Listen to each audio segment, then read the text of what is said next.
YouTube मंच पर आपका स्वागत है। दोस्तों, युद्ध रुक जाता है, युद्ध रुक जाता है, लेकिन शीत युद्ध कभी नहीं रुकता। कोल्ड वॉर कभी नहीं रुकती। और शायद इसीलिए अमित शाह और योगी आदित्यनाथ के बीच शीत युद्ध रुकने का नाम नहीं ले रहा। बल्कि सच कहूं, जिम्मेदारी के साथ कहूं तो 4 जून के बाद से धीरे धीरे ये जो शीत युद्ध है और तेज हो गया है। और चर्चा इस बात की है, दिल्ली दरबार में चर्चा इस बात की हो रही है कि योगी आदित्यनाथ की कुर्सी, जी हां, उत्तर प्रदेश के मुख्यमंत्री योगी आदित्यनाथ की कुर्सी फिर संकट में है। और सच्चाई ये भी है कि अमित शाह की जो टीम है वो मौके की तलाश कर रही है। मौका आया नहीं, खेल हुआ नहीं।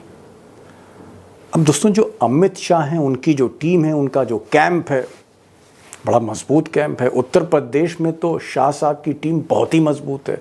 वो चाहे डिप्टी सीएम हो, वो चाहे कोई कैबिनेट मिनिस्टर हो, वो चाहे कोई अधिकारी हो, पदाधिकारी हो, संगठन चलाने वाला कोई अध्यक्ष हो, ज़्यादातर आदमी अमित शाह के ही हैं। अब अमित शाह की ये जो टीम है, उसका ये सोचना है कि उत्तर प्रदेश में इस बार लोकसभा चुनाव में बीजेपी को जो करारी हार मिली, जो शिकस्त मिली, कहाँ तो ख्वाब देखा जा रहा था 80 में से 75 सीटें मिलेंगी और सीटें मिली 33। ऐसा ये टीम का मानना है। टीम का मानना है, मेरा मानना नहीं। टीम का मानना है कि इस हार के पीछे अगर कोई जिम्मेदार है तो योगी जी हैं। योगी जी की नीतियों की वजह से ये हार हुई है। Not because of Modi, because of Yogi ये हार हुई है। अब ये बातें मैं यूं ही नहीं कह रहा हूँ। दरअसल पिछले दिनों अमित शाह ने एक मीटिंग बुलाई और इस मीटिंग में उन्होंने सारे महासचिवों को बुलाया, उसमें बाकी लोग भी थे। और ऐसा कहा जाता है कि मीटिंग में अमित शाह ने बीएल संतोष जो राष्ट्रीय महामंत्री संगठन, national general secretary organisation, Mohan Bhagwat साहब के आदमी हैं, मोदी जी के भी बड़े करीब हैं, इनसे कहा कि भाई आप लखनऊ जाइए और जांच करिए कि हम लखनऊ में हारे क्यों, यूपी में हारे क्यों। अब शाह साहब कहें और बीजेपी में कोई उनका पालन ना करे आदेश का, सुझाव का, तो साहब बीएल संतोष लखनऊ पहुंचे, 2 दिन लखनऊ में रहे। जी हां, 2 दिन। और 2 दिन लखनऊ में रहे, उनकी मुलाकात सबसे हुई। इन्होंने योगी जी को भी बुलाया पार्टी ऑफिस में कि आप भी आइए। सबसे बातचीत करी, गुफ्तगू की, आप कह सकते इंटरोगेशन किया, पूछताछ की एक तरह से। वे हार का कारण क्या है। अब जो बीएल संतोष साहब हैं, ये रिपोर्ट बना रहे हैं हार की उत्तर प्रदेश में। और रिपोर्ट में क्या होगा मैं आगे बताऊंगा। और ये जो रिपोर्ट है ये तैयार होगी और फिर बीजेपी के चीफ के जरिए ये रिपोर्ट मोदी जी और अमित शाह के टेबल पे होगी और उसके बाद एक्शन हो सकता है। अब दोस्तों, बीएल संतोष की जो ये रिपोर्ट होगी, सीक्रेट रिपोर्ट, ये तो बंद लिफाफे में ही पहुंचेगी मोदी जी तक। लेकिन जो लोग लखनऊ में हैं, जो लोग बीएल संतोष से मिले, कुछ लोगों से मेरी बात भी हुई, कुछ नेताओं से मेरी बात भी हुई, और उनका ये कहना है, आई मे नॉट बी राइट, मैं जो कुछ बता रहा हूँ हो सकता है वो 100% सच ना हो, लेकिन बीजेपी के जो नेता हैं उनमें से कुछ का ये कहना है कि इस रिपोर्ट में योगी जी के बारे में बहुत कुछ है। मिसाल के तौर पर ऐसा सुनने में आ रहा है कि ज़्यादातर पदाधिकारियों ने और मंत्रियों ने ये बताया संतोष को कि साहब योगी जी जो अफसरशाही चला रहे हैं, अफसरों को जो छूट दे रखी है, चाहे वो दरोगा हो, इंस्पेक्टर हो, कप्तान हो, जिलाधिकारी हो, इनको इतनी छूट दे रखी है कि साहब वहां पर बीजेपी का जो नेता, विधायक, सांसद, उसकी तो कोई सुनता ही नहीं है। संगठन इसीलिए कमजोर हो गया, इसीलिए हम हार गए।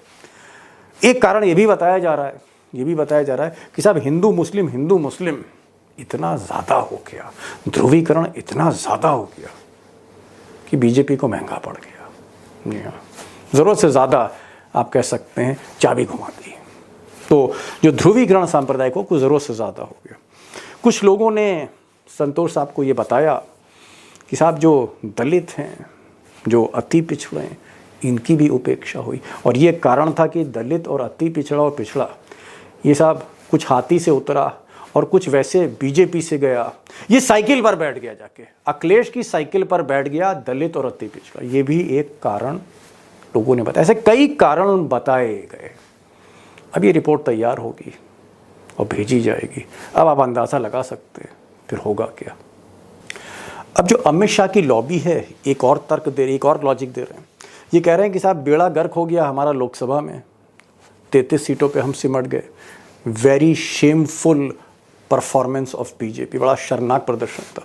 तो वो लोग कह रहे हैं कि साहब योगी जी की वजह से 2.5 साल बाद जो यूपी का विधानसभा चुनाव है कहीं वो ना हार जाए, कहीं वो हमारे हाथ से ना निकल जाए, ये लोग कह रहे हैं। और अमित शाह चाहते हैं कि इसी तरह का एक माहौल बनाया जाए जहां योगी जी को कुर्सी से उतारना थोड़ा सा आसान हो जाए।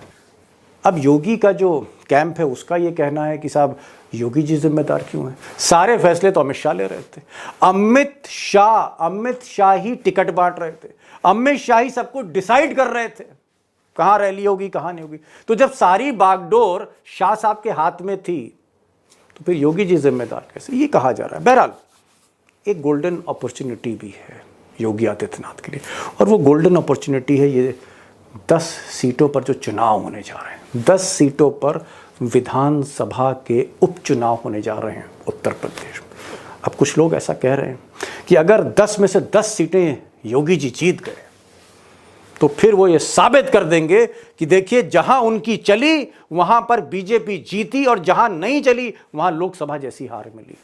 तो योगी ये जो उपचुनाव है उसको वो अपनी अग्नि परीक्षा मानते हैं और वो चाहते हैं कि 10 में 10 सीटें वो जीत के दिखाते हैं। हालांकि सामने राहुल गांधी और अखिलेश यादव खड़े हैं, इतना आसान नहीं है, इतना आसान नहीं है। लेकिन इसकी एक फ्लिप साइड है कि अगर 10 में 10 सीट की जगह 10 में 5 सीट आई या बीजेपी को 10 में 4 सीट मिली, रिपोर्ट कार्ड अगर योगी जी का गलत हो गया फिर क्या होगा। मुझे लगता है फिर वही मौका होगा जिसकी तलाश अमित शाह के कैंप को है।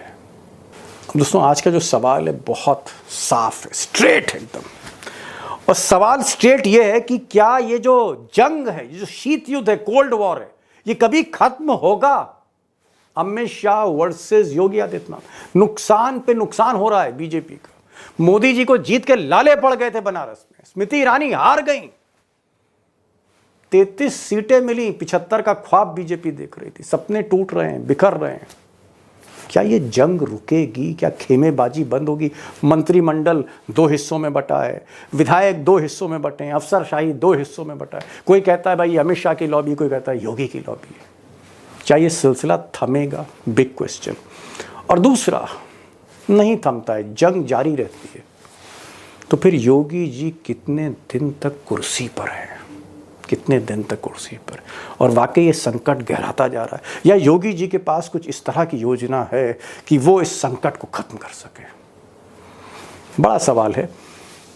होने क्या जा रहा है उत्तर प्रदेश में, इस देश का सबसे बड़ा सूबा जो राजनीति की धारा तय करता है, दिशा तय करता है, दशा तय करता है, जिसने मोदी जी को 400 के सपने से 240 पर लाके पटक दिया, उस उत्तर प्रदेश की आज बात करने जा रहे हैं। लड़ाई भी बड़ी है, शीत युद्ध भी बड़ा है, और 2 खास मेहमान हैं। उमाकांत लखेड़ा 30-35 वर्षों से उत्तर प्रदेश, दिल्ली, लखनऊ सियासत को कवर कर रहे हैं, बेबाक हैं, तल्ख बोलते हैं, उनको सुनिएगा, ज़रूर सुनिएगा क्या कहते हैं वो, क्योंकि इस टॉपिक पे पत्रकार बोलते नहीं हैं। और हमारे साथ लखनऊ से जो है वो रविकांत, प्रोफेसर रविकांत जी होंगे, उनको ज़रूर सुनिएगा क्योंकि वो योगी के घर से कुछ दूर रहते हैं, बड़ी पारखी निगाहें उनकी। प्रोफेसर रविकांत हैं और साथ में उमाकांत लखेड़ा साहब, दोनों को सुनिए और खुद तय करिए what's going to happen in UP, UP में क्या होने जा रहा है। डॉक्टर साहब पहला सवाल आप ही से है, और सवाल ये है कि ऐसा कहा जा रहा था कि भाई अमित शाह और योगी की जो जंग है कहीं ना कहीं अब खत्म हो चुकी है, क्योंकि इतना करारा झटका उत्तर प्रदेश में भाजपा को लगा था 440 वोट का कि लोग भूल गए थे। लेकिन अब मैं देख रहा हूं कि तलवारें दोनों तरफ से फिर से उस पर धार दी जा रही है, और ऐसा कहा जा रहा है कि भाई अमित शाह ने एक तरह से मन बना लिया चाणक्य ने कि योगी आदित्यनाथ को जाना ही होगा, देर या सबेर जाना ही होगा, सिर्फ टाइमिंग का इंतजार हो रहा है। तो ये क्या जंग रुकने वाली कभी नहीं है? क्या तलवारें कभी मयान में नहीं जाएंगी? हाँ, निश्चित रूप से दीपक जी, और ये तलवारें मयान में गई भी नहीं थी, बीच में जो सन्नाटा था वो दरअसल आंधी के पहले का सन्नाटा था। ओहो। अब आपको वो साफ दिख रहा होगा, बीएल संतोष डेरा जमाए हुए हैं लखनऊ में पिछले 2-3 दिनों से और लगातार मीटिंगें कर रहे हैं। पिछले 7 साल में ये पहली बार हो रहा है कि जहां योगी आदित्यनाथ को बीजेपी कार्यालय में हाजिरी बजानी पड़ रही है। और उसके पीछे वजह क्या है? क्योंकि योगी आदित्यनाथ के सिर पर ठीकरा फूटना है बीजेपी की हार का। 75 का सपना देखा था नरेंद्र मोदी ने और 33 पर आकर के लटक गए और आज 2 बैसाखियों के सहारे हैं। तो उसका कारण उत्तर प्रदेश है। उत्तर प्रदेश में अगर 33 की जगह अगर ये 73 होता तो क्या दीपक जी ये देखना पड़ता नरेंद्र मोदी को? जी जी सही कह रहे हैं। नहीं सही कह रहे, मैं आ रहा हूं। आज तो भाई लखनऊ का ही सवाल है। डॉक्टर साहब आपको तो आज बहुत कुछ बोलना होगा और बताना होगा, राज खोलने होंगे आपको। लेकिन मैं लखेड़ा साहब के पास जाऊंगा। लखेड़ा साहब, ये जो मामला है, पहले अमित शाह का कैंप कह रहा है कि साहब योगी जी थे, इन्होंने कहा था मिशन 80 में से 80 सीट लाएंगे। उसके बाद योगी का खेमा कह रहा है कि साहब टिकट जो है अमित शाह ने बांटे, फैसले अमित शाह ने लिए, रणनीति अमित शाह ने बनाई, हमारी तो सुनी नहीं गई। तो ये जो आरोप प्रत्यारोप है, एक दूसरे पे जो इल्जाम लगाए जा रहे हैं, संगीन इल्जाम, अरे भाई अब तो 1 महीने से ज्यादा हो गया नतीजे आए हुए, अब तो भूल जाना चाहिए, आगे चुनाव की तैयारी करें। ये जो लड़ाई है ये बार बार सुर्खियां क्यों बन जाती है लकड़ा साहब? ये सुर्खियां देखिए, पहले किसी मरीज का इलाज करने के पहले वो बीमारी का पता करना पड़ेगा, टेस्ट करने पड़ेंगे।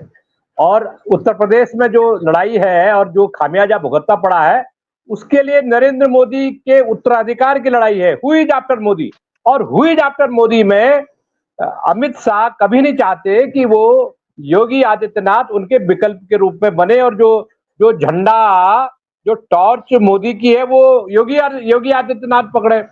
अमित शाह की तो लंबा प्लान है।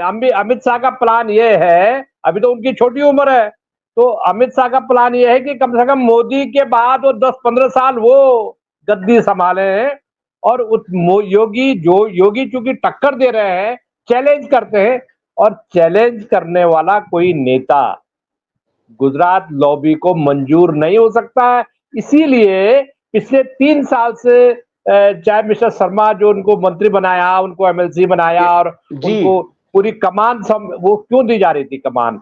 देखो, इनको इस तरह के लोग चाहिए, इनको योगी आदित्यनाथ जैसे लोग नहीं चाहिए। इनको ऐसे लोग चाहिए उत्तर प्रदेश में कि पेड़ लगाए और कुछ दिन बाद उस पेड़ को हिला हिला के देखे ये जड़ें तो नहीं जमा गया। और योगी ने क्योंकि जड़ें जमा दी।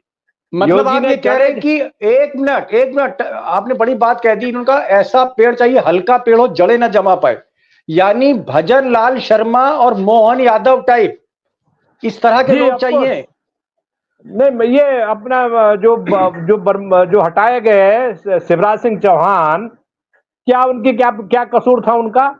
योगी उन्होंने तो हराया नहीं, उन्होंने तो उन्हीं की बदौलत 29 के 29 आ गए मध्य प्रदेश में। कोई लॉजिक नहीं। देखिए, गुजरात लॉबी का कोई लॉजिक नहीं होता। लॉजिक इसलिए नहीं होता कि अगर जीत गए तो मोदी के नाम पे जीत गए, और हारे, अरे मोदी के नाम पर जो वोट पड़ गया, इन्होंने तो काम नहीं किया, हारे तो योगी और जीते तो मोदी। ये जो खेल तो चल रहा है ये जो खेल चल रहा बहुत विचित्र है।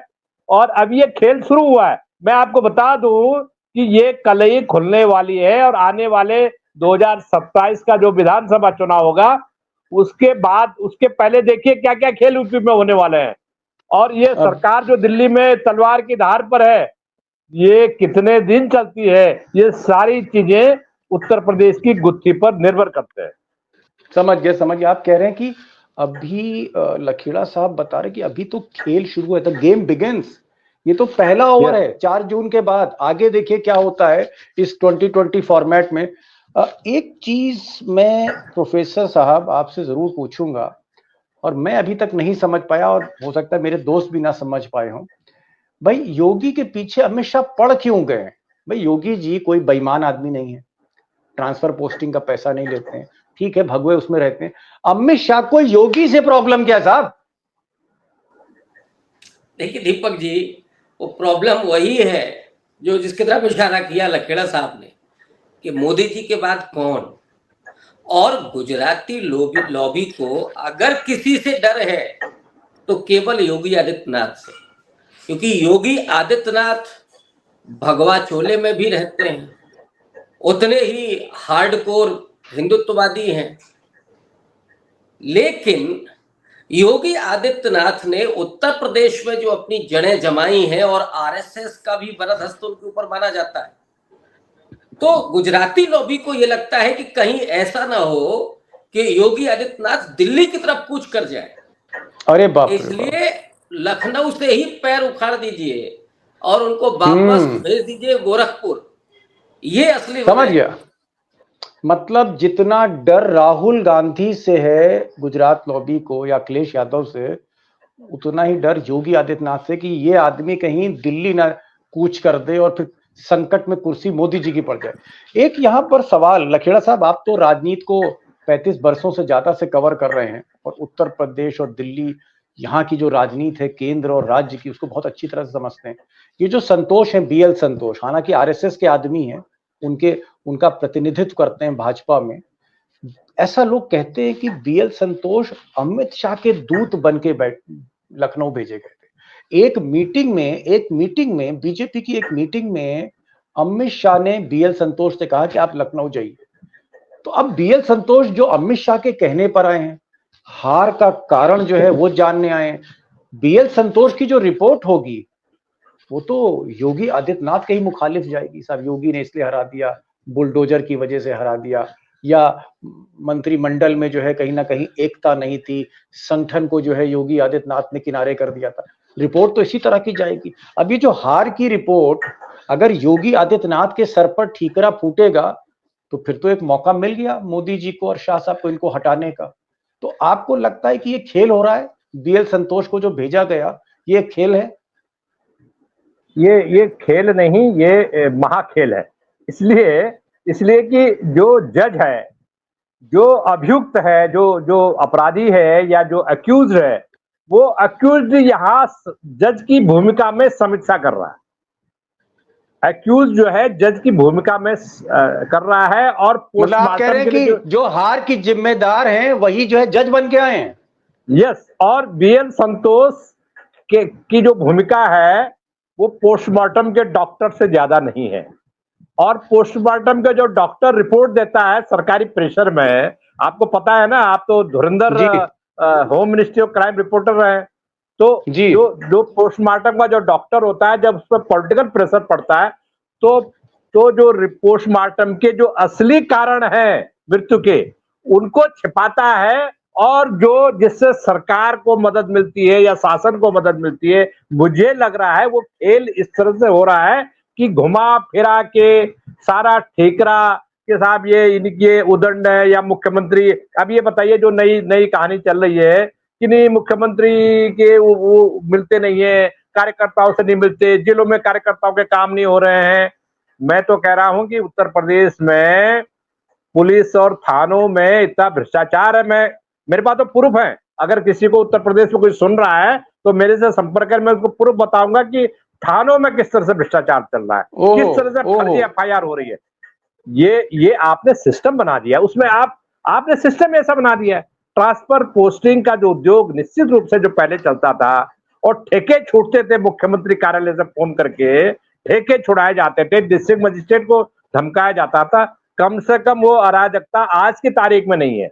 आज की तारीख में ये कह सकते हैं कि वो पिछली वाली सरकारों में जो कुछ चीजें होती थी, देखिए आज भी आप सर्वे कीजिए, आप मध्य वर्ग की महिलाओं में सर्वे कीजिए जिनको 5 किलो राशन नहीं मिलता। मुझे लग रहा है कि ज्यादातर महिलाओं ने उत्तर प्रदेश, नोएडा वगैरह, दिल्ली, गाजियाबाद, एनसीआर और सिटीज में इसलिए वोट दिया कि वो कमोबेश वो इस बात से खुश हैं थोड़ा बहुत कि भाई योगी का डंडा चल रहा है और अपराधी थोड़ा थोड़ा पलायन करके राज्य से। लेकिन केवल अपराधियों के पलायन करने से कुछ नहीं होगा।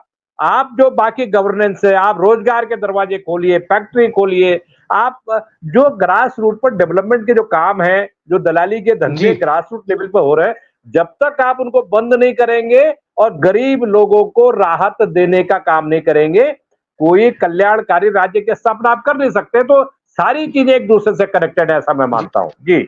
चलिए लखेड़ा साहब, एक बात तो समझ में आ रही है कि भाई घर में झगड़ा है, घर में आग लगी हुई है, आपस में जैसे गांव में दो भाई लड़ जाते हैं जमीन पर, 2 बीघा जमीन पर, इसी तरह के झगड़े। यहाँ 2 बीघा जमीन नहीं है, यहाँ हजारों एकड़ जमीन है जहां पर झगड़ा हो रहा है अमित शाह और योगी का। ये घर की बात है। अब क्यों लंका लगी है बीजेपी में, कभी फिर प्रोग्राम बनाएंगे। मैं तो चाहूंगा कि बीजेपी का कोई वरिष्ठ नेता आए हमारे प्रोग्राम में, उससे मैं सवाल पूछूं कि भाई ये आग क्यों लगी है, ये आग बुझेगी कैसे। तो मैं ये जो लंका लगी है यूपी में बीजेपी की, मैं उससे थोड़ा सा परे हटके एक सवाल डॉक्टर साहब आपसे ये करना चाह रहा हूं कि ये जिस तरह से झगड़े बढ़ते जा रहे हैं और उत्तर प्रदेश जो बीजेपी का गढ़ रहा, मजबूत किला रहा गुजरात के बाद, वो जिस तरह से ढह रहा है, आपको लग रहा है कि 2.5 साल बाद जो विधानसभा का चुनाव है उसमें तूती बोलने जा रही है विपक्ष की? क्या इंडिया अलायंस वैसे ही भारी पड़ने जा रहा है जिस तरह से लोकसभा का हमने नतीजा उत्तर प्रदेश में देखा? क्या ये जो आपसी झगड़ा है अमित शाह का, योगी जी का, जिस पर आधिकारिक तौर पर बीजेपी चुप रहती है, बोलती नहीं है, खंडन करती है ऐसे झगड़ों का, क्या यही झगड़ा बीजेपी को कमजोर कर रहा है? और आपको लग रहा है कि अखिलेश और राहुल गांधी दिन ब दिन मजबूत हो रहे हैं यूपी में? दीपक जी, लोकसभा चुनाव में भी भारतीय जनता पार्टी के हार का एक फैक्टर बीजेपी के भीतर का अंतर्विरोध था। मैं ये नहीं कहूंगा कि बड़ा फैक्टर था, लेकिन एक फैक्टर था। और बीएल संतोष जो अभी इस समय लखनऊ में है, उनकी जो रिपोर्ट, हालांकि वो सामने नहीं आएगी, लेकिन अंदर की जो खबर है दीपक जी, उसमें 4 बातें निकल करके आ रही हैं कि योगी जी के जो अफसर हैं वो बेलगाम हो गए और किसी भी विधायक मंत्री की कोई चल नहीं रही थी, कार्यकर्ता दरकिनार कर दिए गए थे। तो चुनाव में तो कार्यकर्ता काम आते हैं ना जी, विधायक काम आता है, लेकिन जब कार्यकर्ता ही दरकिनार है तो फिर वो मायूस हो गए। चुनाव में उन्होंने कोई खास मदद नहीं की। एक बड़ा फैक्टर ये रहा। एक जिसको कहा जा रहा है कि जिसने सबसे बड़ा परिवर्तन किया वो है दलित वोट बैंक, संविधान वाला जो इशू चला जी। लेकिन सवाल ये है कि दलित अगर उत्तर प्रदेश में बीजेपी को छोड़ करके इंडिया अलायंस की तरफ गया है, नाराज है, या संविधान बड़ा इशू था, तो मध्य प्रदेश में क्यों नहीं या उत्तराखंड में क्यों नहीं? इसको लेकर के जो चर्चा हो रही है उसमें ठीकरा फोड़ा जा रहा है योगी आदित्यनाथ के सिर पर कि अति पिछड़ा और दलित समाज को तरजीह नहीं दी गई। तीसरा फैक्टर निकल करके आ रहा है कि योगी आदित्यनाथ की जो हिंदुत्व की छवि है और जो कानून व्यवस्था के नाम पर जो बुलडोजर राज चल रहा है, एनकाउंटर जो हुए, उस एनकाउंटर में जिस एक समाज को सबसे ज्यादा टारगेट किया गया वो और ज्यादा एक तरह से ध्रुवीकृत हो गया। मुस्लिम की आप बात करें कि मुस्लिम को जरूरत से ज्यादा डराया गया। जी बिल्कुल। तो ये 3-4 और एक और बड़ा कारण दीपक जी, आप देख लीजिए नियुक्तियां थानों से लेकर के और जिलाधिकारी तक, विश्वविद्यालयों में प्रोफेसर से लेकर के और वाइस चांसलर तक आरोप ये है कि एक जाति विशेष, और मैं खुल करके कहूं कि ठाकुरों को जो तरजीह दी जा रही है उसकी वजह से योगी आदित्यनाथ सवालों के घेरे में है। और बीएल संतोष यही रिपोर्ट लेकर के जा रहे हैं दीपक जी।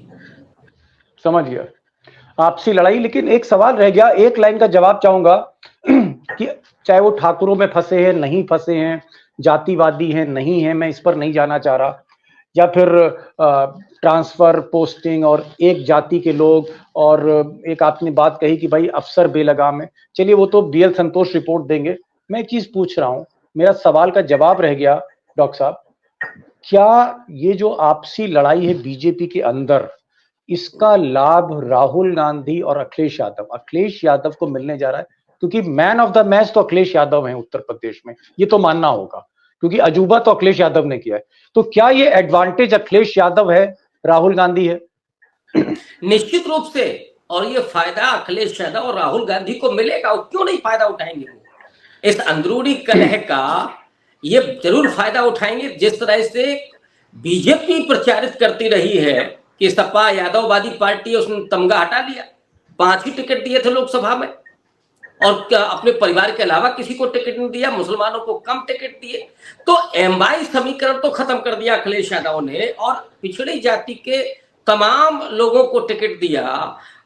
दलितों में 2 सामान्य सीट पर टिकट दिया अखिलेश यादव ने और राहुल गांधी की लोकप्रियता, निश्चित रूप से इसका फायदा विधानसभा चुनाव में इंडिया अलायंस को मिलेगा, इसमें कोई दो राय नहीं है। इंडिया अलायंस, लखेड़ा साहब, एक अग्नि परीक्षा आने वाली है जल्द योगी आदित्यनाथ की, जब उत्तर प्रदेश में 10 सीटों पर विधानसभा के चुनाव में बाई इलेक्शन है। लोग ऐसा कह रहे हैं बीजेपी के भीतर, आज मेरी कई अधिकारियों से भी बात हुई, पदाधिकारियों से बात हुई, उनका कहना है कि साहब योगी जी अगर 10 में 10 सीटें जीत गए उत्तर प्रदेश में तो ये अपनी मजबूती का झंडा गाड़ देंगे, लेकिन अगर 10 में से 4 सीट जीती, वही लोकसभा जैसा हाल हुआ, तो अमित शाह को बहाना मिल जाएगा। आपको लगता है कि योगी आदित्यनाथ अगर ये 10 सीटों का जो ये सेमीफाइनल होने जा रहा है 2027 का, अगर ये सेमीफाइनल योगी हार गए तो आपको लगता है फिर बीएल संतोष जैसे लोग अमित शाह के खिमा तो यही कहेगा कि देखिए साहब, लोकसभा में भी बेड़ा गर्क करा दिया और विधानसभा के बाई इलेक्शन जो इतने क्रूशल थे इसमें भी बेड़ा गर्क करा दिया।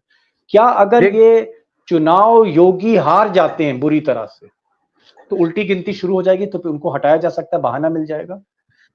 देखिए, नतीजा जो भी रहे इन बाई इलेक्शंस का, योगी सरकार की सेहत पर या नंबर गेम पर कोई फर्क तो नहीं पड़ने वाला है। मैं तो कह रहा हूं कि नतीजा जो भी रहे, सरकार के लिए, भारतीय जनता पार्टी के लिए ये उल्टी गिनती है। और मैं आपको बता दूं कि लोकसभा चुनाव के जो नतीजे निकले हैं, वो नतीजे तमाम, आपने larger than life Modi ji की इमेज बनाई, उनके दौरे कराए, सांप्रदायिक उन्माद हिंदू मुसलमान चुनाव पूरे चुनाव प्रचार में कराया गया। अयोध्या में राम जन्मभूमि प्रकरण को लेकर के कितना बड़ा प्रचंड और प्रपंच रचा गया कि पूरा देश के प्रधानमंत्री वहां शंकराचार्य की भूमिका में है, और तब आप पूरी तरह हार गए उत्तर प्रदेश में। मैं ये कह रहा हूं कि आप अब कोई भी जो पीक है भारतीय जनता पार्टी का, जो पीक आप पहले हासिल कर चुके हैं पिछले 10 साल में और 2 विधानसभा के चुनाव में, वो पीक आप भूल जाइए। मेरी ये रिपोर्ट है कि योगी आदित्यनाथ ने इनडायरेक्टली बोल दिया है कि मेरे को छेड़खाने की कोशिश करोगे तो मैं उसका इलाज भी जानता हूं। मैं शिवराज सिंह चौहान नहीं हूं जी, उसका इलाज उनको पता है, गुजरात लॉबी को भी पता है इलाज क्या है। और गुजरातियों का जो उत्तर प्रदेश में जो इन्वेस्टमेंट हो रखा है और उत्तराखंड में जो इन्वेस्टमेंट हो रखा है, उनको असली चिंता उस इन्वेस्टमेंट को बचाने की है, जो ठेके छूट रहे हैं और जो ट्रांसपेरेंसी नहीं है पूरे सिस्टम में, गुजरातियों का पैसा लगाना इन्वेस्टमेंट का, विनिवेश का। तो ये सारे बड़े सवाल हैं जो धीरे धीरे करके बाहर निकलेंगे और ये बड़ा मुद्दा बनेगा। जी 2 इंपॉर्टेंट बातें हमारे 2 पैनलिस्ट ने आज की, दोनों ही एक्सपर्ट हैं इस विषय के और इसलिए मैं इन लोगों की बातों को हमेशा स्वीकार करता हूं। रविकांत प्रोफेसर साहब ने ये कहा है कि भाई ये एडवांटेज राहुल गांधी और अखिलेश यादव है, जिस तरह से झगड़ा हो रहा है। और लखेड़ा साहब ने उसमें आप कह सकते हैं उस जो दाल है उसमें तड़का लगा दिया ये कह के कि साहब ये तो झगड़ा बंद होने वाला है ही नहीं, ये तो तलवारें अब मयान में जाने वाली नहीं है। तो एक तरफ लखेड़ा साहब कह रहे हैं कि मयाने तलवार में जाएंगी नहीं, अमित शाह और योगी का झगड़ा खत्म नहीं होगा, और प्रोफेसर साहब कह रहे हैं कि भैया झगड़ा चले या खत्म हो, एक चीज तय है कि एडवांटेज राहुल गांधी और अखिलेश यादव। ये स्थिति है दोस्तों। और एक चीज मैं जरूर कहना अपनी तरफ से चाहूंगा कि जो 10 सीटों का उपचुनाव होने जा रहा है, ये वाकई एक अग्नि परीक्षा तो योगी जी के लिए है कि अगर ये 10 में 8 नंबर मिलते हैं, 10 में 6 नंबर मिलते हैं, और अगर 5 नंबर से भी कम आए योगी जी, कुछ भी हो सकता है।